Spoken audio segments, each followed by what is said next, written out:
Well, for more on the transit situation to and from Rogers Stadium at Downsview, we're joined live by TTC spokesperson Stuart Green. Okay, Stuart, first off, I have to say good afternoon. Thanks a lot for taking time to speak with us. We have to talk about the feedback and how you all took that. Yeah, so, look, we live and learn from all of these experiences. Our role in this is to make sure that people have a safe, reliable way to get to and from these shows. I will say, getting to and from the shows with respect to the TTC operations went quite well during that Stray Kids show. I know there was some concern about crowding, but that was mostly outside the station itself. Once people got into the station, got onto the subway, we saw steady streams and we were busy, but it was manageable for us. However, we're going to add some additional features. We've already added extra subway service before and after the shows to get people there. We're going to have an extra special constable presence at the 3 stations that are in that area, which is Downsview Park, Shepherd West, and Wilson.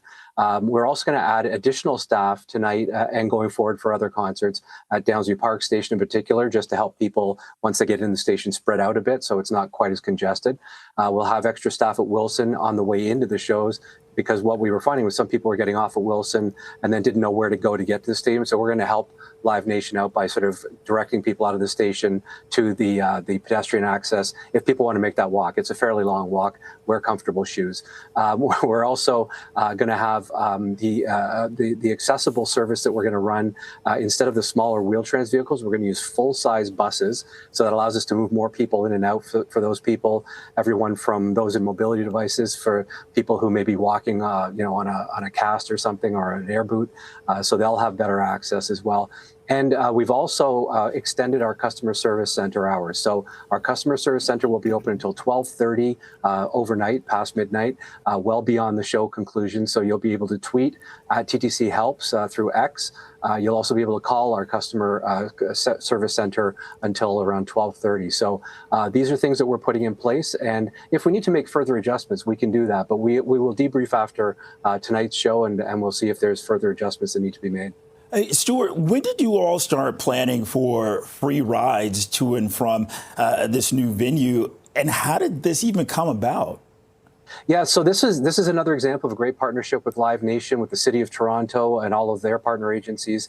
Metrolinx, of course, is involved with extra service. Really, we started talking about this with Live Nation, several weeks and months ago. They knew that this summer concert series is coming up. And they thought, it's a goodwill gesture to get people home safely and quickly.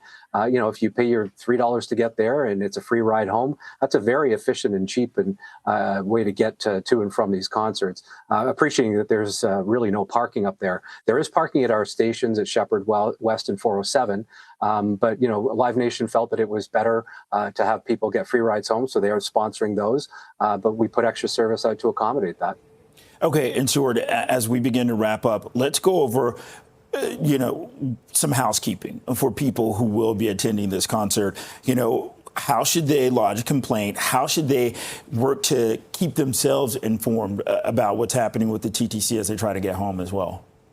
Yeah, I mean, really the best thing that people could do is follow us on the social media channels. For those that have X, we have a very active X page. At TTC Helps is our customer service page. At TTC Notices, tweets out in real time. I don't know if they still call tweets or X's, out in real time what the service changes might be. For example, if we have a medical issue that we have to deal with, if there's any kind of service delay, that will be shared through TTC Notices on social. So that's a very real-time way, and I would venture to guess that most, if not all, the people going to these shows are savvy in the ways of social media. So that's probably the best way to follow. Our website will be updated as well. If you want to check the ttc.ca, front page of our website has service alerts in real time too. All right, TTC spokesperson Stuart Green. Thanks a lot, Stu. Thanks, Bakar.